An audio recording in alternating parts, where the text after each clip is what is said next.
അച്ഛന് അങ്ങനെ അങ്ങനെ വണ്ടി അധികം അങ്ങനെ വണ്ടി അങ്ങനെ കൊടുത്തു വിടാറില്ല. നിനക്ക് തന്ന ആളല്ലേടാ?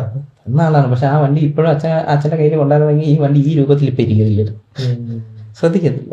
ഉള്ള വണ്ടിയെ സൂക്ഷിക്കത്തില്ല, ഉള്ള കാര്യം പറയാറില്ല, സൂക്ഷിക്കത്തില്ല. വായിക്കാൻ അല്ല, എനിക്ക് അറിയാൻ പാടിട്ട് ചോദിക്കുക, എന്താണ് അച്ഛന്റെ ഉദ്ദേശം? അടയ്ക്കാണ് ഈ മടിയിൽ വെക്കാം, അടയ്ക്കാൻ വരെ ആയാലോ.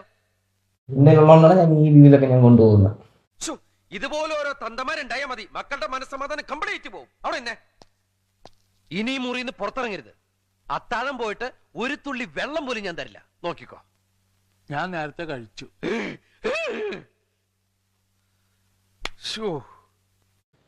അങ്ങനെ പിന്നെ ഉള്ളതെന്ന് പറഞ്ഞാൽ ഞാൻ ഈ വണ്ടി അങ്ങനെ ആരെങ്കിലും ഞാൻ തുടിക്കാറില്ല, ആർക്കും ഞാൻ അങ്ങനെ കൊടുക്കാറില്ല, ചോദിച്ചു കൊടുക്കാറില്ല. ആകെ ഓടിക്കുന്നത് ഞാനും ഇവനും മാത്രമാണ് ഓടിക്കുന്നത്.